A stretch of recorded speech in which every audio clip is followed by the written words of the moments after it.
तो आपके अंदर ताकत नहीं आती। आप 3 बार खाते, 4 बार खाते, कमजोर हो जाते, बीमार हो जाते, लेकिन ताकत नहीं आती। ये ताकत किससे आई? भगवान की भक्ति से। हम यही कहना चाहते हैं, हम कमजोर हैं, ताकतवर होना चाहते हैं। आप किसी साधु के पास जाइए, साधु की शरण में जाइए, आपको ताकत मिलेगी, आपके अंदर ताकत आ जाएगी, आप अपने आप को ताकतवर समझने लगे। और आप घर पे रहिए तो आप अपने आप ही कमजोर हो जाएंगे। कमजोरों के साथ रहने से कमजोरी आती है, ताकतवर के साथ रहने से ताकत आती है।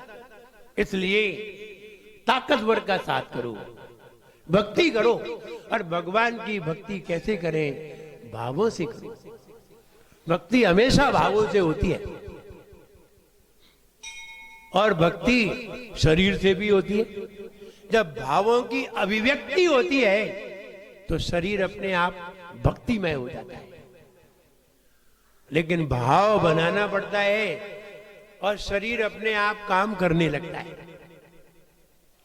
ताली बजाने की जरूरत नहीं होती, वो भाव होता है तो अपने आप ही ताली बज जाती है। इसलिए ये कहना चाहते हैं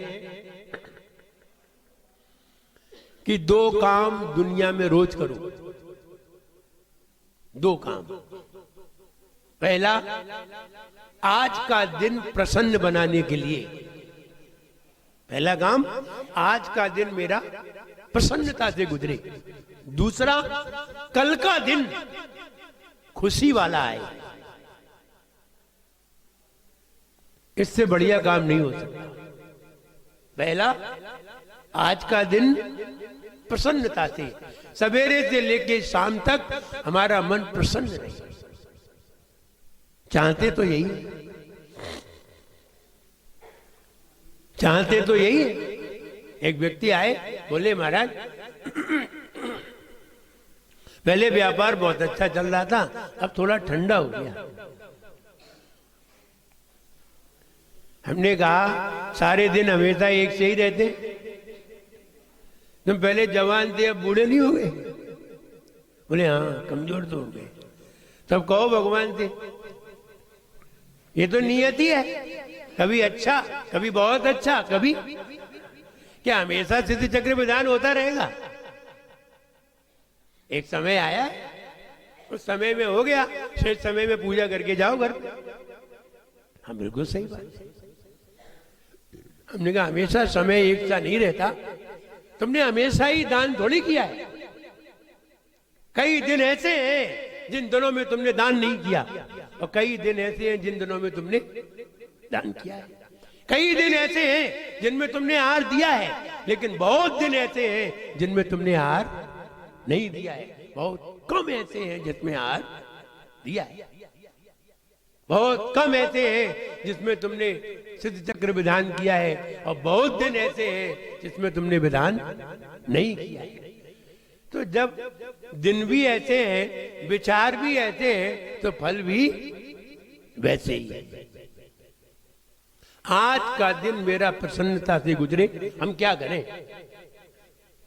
मैं सड़क पे जाके खूब हंसो पीपल के पेड़ के नीचे, तो दिन भर प्रसन्न रहो। लोग पागल बताएंगे, बेमतलब में हंस रहा है। लोग पागल बताएंगे। क्या हंसने से प्रसन्न होते हैं? नहीं, प्रसन्न होने से हंसते हैं, हंसने से प्रसन्न नहीं होते। जब हम अलवर में शौच के लिए जा रहे थे, वहां से आ रहे थे, तो कुछ बूढ़े बूढ़े लोग थे, लगभग 60 एबव। और ये लोग है कर रहे थे। अरे बेटा, ऐसे प्रसन्नता नहीं आती। बोले योग कर रहे हैं। अरे ये लाफिंग थेरेपी क्या होती है? बोले योग कर रहे हैं। हमने कहा ऐसे प्रसन्नता नहीं आती। और जोर जोर से जैसे खकार निकाल रहे हो। अरे ये प्रसन्नता का लक्षण नहीं है। मन प्रसन्न होना चाहिए। और मन प्रसन्न कैसे होता है? तन प्रसन्न कैसे होता है? पहले जानो, तन की प्रसन्नता, मन की प्रसन्नता, वचन की प्रसन्नता, चेतना की प्रसन्नता अलग अलग है। तन की प्रसन्नता, अगर तुम्हें बढ़िया खाने को मिल जाए ना, फिर देखो ये तन ऐसा खुश हो जाता है, इतना खुश होता है, बढ़िया खाने को मिल जाए और सोने को मिल जाए, फिर तुम देखो तन कितना तुम्हारा गुणगान करता है, आनंद आ गया। तो तन की प्रसन्नता खाने से, पीने से, पहनने से, ये तन की प्रसन्नता है। अपने अनुकूलता होने से, शरीर की अनुकूलता होने से तन प्रसन्न रहता है। और वचन तब प्रसन्न होते हैं, शब्द तब प्रसन्न होते हैं जब भगवान का अच्छे स्वर से गुणगान करते हैं, अच्छे स्वर से, तब वचन प्रसन्न होता है। और मन तब प्रसन्न होता है जब भगवान का गुण गाता है। पावन मेरे नयन, पावन मन है गयो, तेरे ध्यान थे, ये मन प्रसन्न होता है, वरना ये मन प्रसन्न नहीं होता। नमोकार मंत्र की जाप करने से अगर तुम्हारा उपयोग नहीं लगा है तो मन प्रसन्न नहीं होगा, कार्य होगा। इसलिए मन को प्रसन्न करिए, और मन को प्रसन्न करने के लिए भगवान का गुणगान करिए।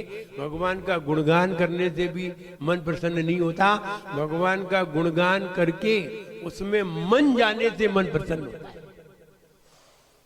मन जाएगा नहीं तो मन प्रसन्न भी नहीं होगा। इसलिए मन को प्रसन्न करिए। मन को प्रसन्न करने के लिए कोई प्रसन्न व्यक्ति के पास बैठने की जरूरत है।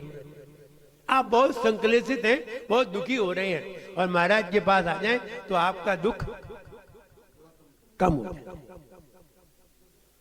आप थोड़े टेंशन में हैं, महाराज के पास आ जाएं, टेंशन से फ्री हो जाते हैं। कारण आप किसी प्रसन्न व्यक्ति के पास बैठते हैं, और आप किसी दुखी व्यक्ति के पास जाके बैठ जाएं।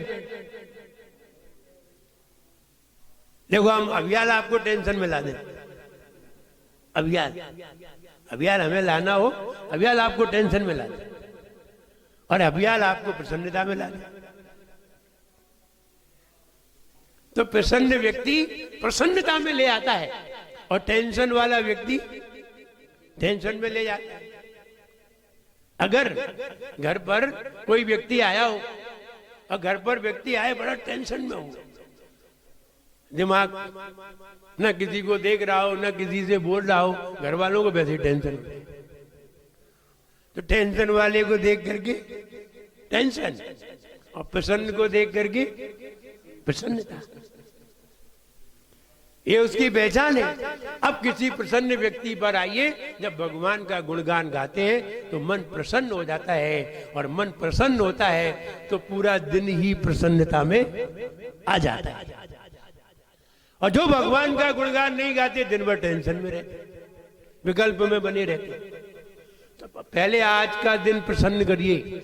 अगर आज का दिन तुम्हारा प्रसन्नता में है तो कल का दिन तुम्हारा खुशियों भरा है, और अगर आज के दिन में प्रसन्नता नहीं है तो कल तुम्हारे लिए खुशी नहीं होगी।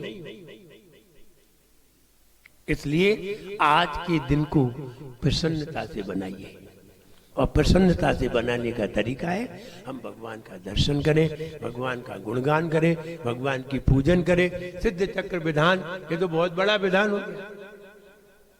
अभी तो दर्शन करके भाग जाते थे, ज्यादा हुई तो पूजन करके भाग जाते थे। अब तो उनका एक एक गुण का गान कर रहे हैं, और उनका गुणगान कर रहे हैं तो मन प्रसन्न होगा। और ये मन की प्रसन्नता ही कल की खुशी है। आज की प्रसन्नता कल की खुशी है। आज प्रसन्न है, कल खुशी हमारी झोली में अपने आप है। आज टेंशन में हो, कल दुखी हो, कल का दुख आज अगर टेंशन में हो। इसलिए मन को प्रसन्न करने के लिए, टेंशन से मुक्त होने के लिए, मैंने एक कोटेशन पढ़ा था, विदेश में, अमेरिका में युवा लोग नेता बनते हैं, बूढ़े लोग नहीं। तो किसी ने लिखा भारत में बूढ़े लोग नेता बनते हैं, युवा लोग नहीं। बोले भारत में अमेरिका में क्या अंतर है? भारत में अमेरिका में ये अंतर है कि यहां बूढ़े लोग जवान लोगों को टेंशन देते हैं और गवर्नमेंट बूढ़े लोगों को पेंशन देती है, और वे जवानों को टेंशन देते हैं। खुद नेता बने बैठ जाते हैं और बच्चों को भगा देते हैं। तो बूढ़े लोग जवान लोगों को टेंशन देते हैं और गवर्नमेंट बूढ़े लोगों को पेंशन देती है। और अमेरिका में उल्टा है। तो कहने का मतलब ये है कि हम प्रसन्नता से अपना दिन गुजारने का प्रयास करें, सवेरे उठ करके भगवान की आराधना करें। कुछ भी हो, सारे काम छोड़ करके सबसे पहले प्रसन्नता का काम करें, जिससे कि आप व्यापार करते भी प्रसन्न रहे। आप प्रसन्न होकर के जाएंगे, मंदिर में आएंगे, भगवान की आराधना करेंगे, प्रसन्न होकर के दुकान पे बैठेंगे, सारे ग्राहक तुम्हारी दुकान पे आएंगे। तुम्हारा मुंह उतरा देखेंगे, पड़ोसी के यहाँ चले जाएंगे, फिर तुम और मुंह उतारोगे और टेंशन में बैठ जाओगे। तुम्हें ये नहीं मालूम कि पड़ोसी की दुकान पे ग्राहक जा क्यों रहा है। वो इसलिए जा रहा है कि तुम प्रसन्नता में नहीं हो। और प्रसन्नता एक चुंबक है, मैग्नेट है। प्रसन्नता जो फौरन दूसरे को खींचती है। और प्रसन्नता एक छुआछूत की बीमारी है। जैसे सुअर किसी को छू ले तो वो फिर उसको कोई नहीं छूता, तो वो कैसी बीमारी है? छुआछूत की बीमारी है। दूसरा झुल जाए, असोला वाला सोला वाला से झुल जाए, एक असोला वाला 100 16 वाले को कैसा कर सकता है?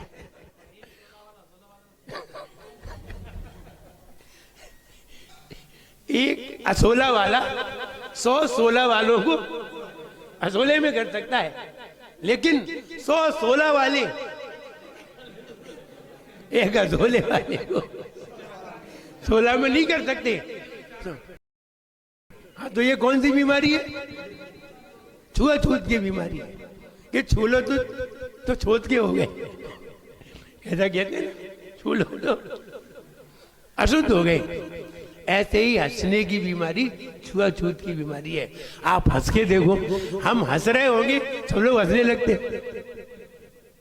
तो हमने आपसे हंसने को थोड़ी कहा है।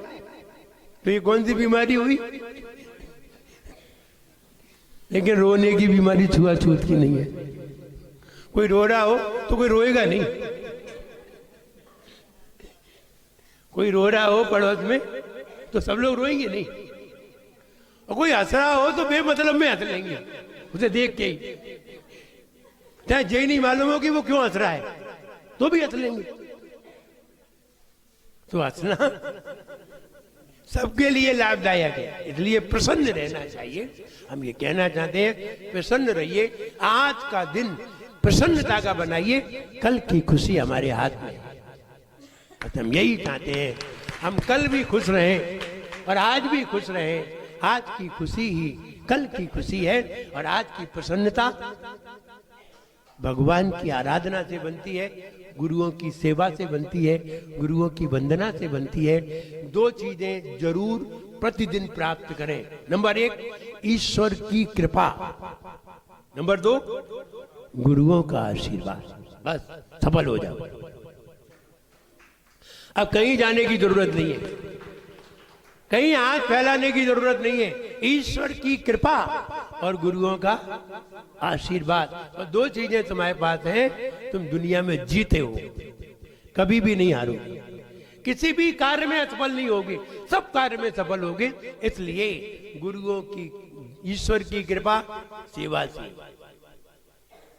और गुरुओं का आशीर्वाद उनकी आराधना से, गुरुओं, ईश्वर की कृपा आराधना से, गुरुओं का आशीर्वाद, उनकी सेवा से, ये दोनों चीजें अगर तुम्हारे पास है, तुम्हारा आज का दिन भी सफल है, कल का भी दिन सफल है। इसलिए आज को भी सफल बनाइए और कल को भी सफल बनाइए, आज को भी प्रसन्न बनाइए और कल को भी खुशहाल बनाइए।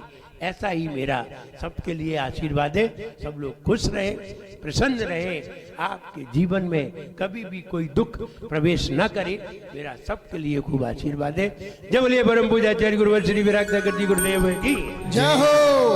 परम पूज्याचार्य भवन ब्रह्म सागर जी महाराज की समस्त